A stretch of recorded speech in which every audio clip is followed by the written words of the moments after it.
Hello, my subscribers, my friends, my enemies, maybe, who knows, my people that I don't know that are on YouTube. Hello to all of you.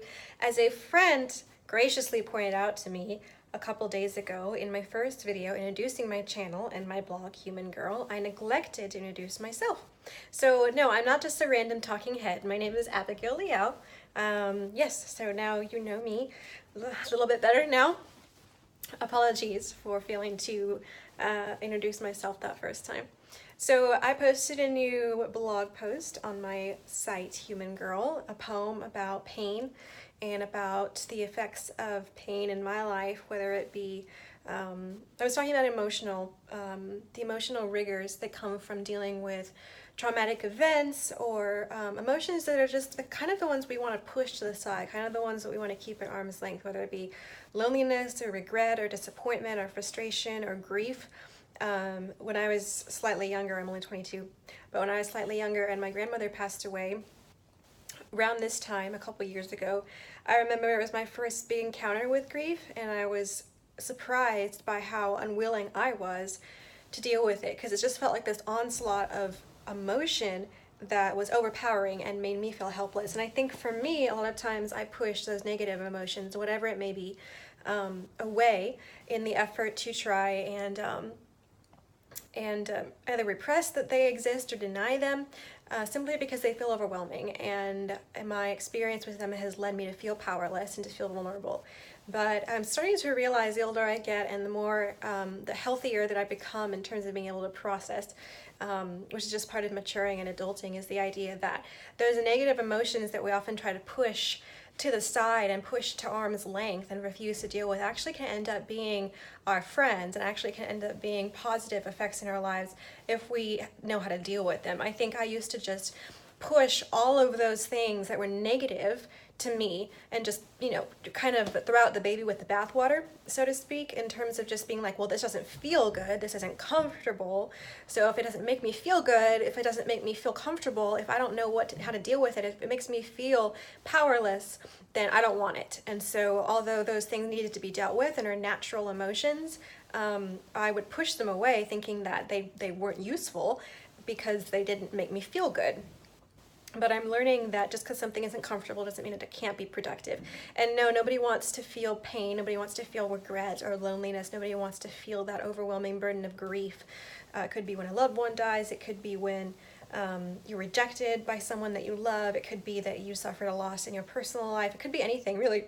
But the point is that in that poem that I was writing, which you can find in the link below in this video, on my channel, I was expressing the fact that I realized is I'm going through a painful journey in my life. And if you read the My Story page on my blog, Human Girl, you'll be able to get a little bit of a glimpse as to what this season looks like for me. But as I go through a hard time in my life, I'm recognizing that pain could make me or break me. It could make me into someone that I'm not if I let it, or it could make me into the person that I want to be. Oftentimes some of the offshoots of pain are disappointment, anxiety, and I struggle with both of those a lot, being disappointed in myself for allowing myself to be disappointed in people, so much so that I give up on them or I reject them, and then reject myself or give up on myself when I disappoint my own self.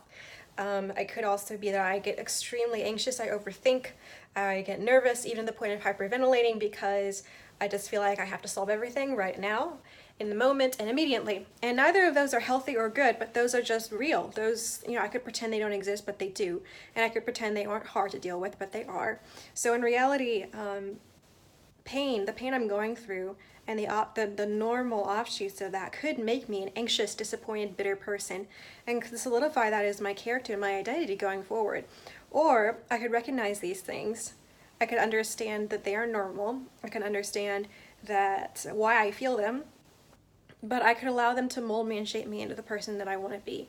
And in the poem, I discuss the fact that vulnerability and opening your heart to people, and opening your heart to God, and opening your heart to life in general is one of the key ways that you can use or allow pain to actually mold you into the person you want to be.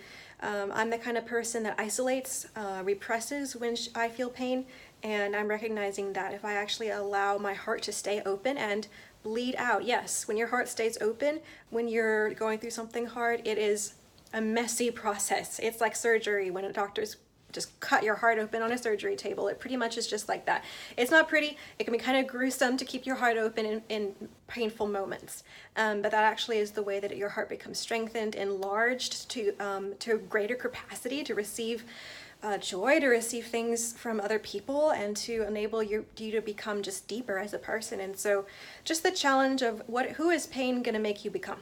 The person you want to be, or the person just that kind of identifies with and reframes themselves as what they're feeling in the moment. I also talk about in the poem the idea that, which is profound for me, that recognizing that things are only last for a season if you work through them. You could stay in a place for years and years if you refuse to work through it, which I did for most of my teenage years, or you can allow, if you work through and you work with the process organically, it can enable you to become whatever life throws at you. It can enable you to become the person you want to be, and you don't have to stay stuck.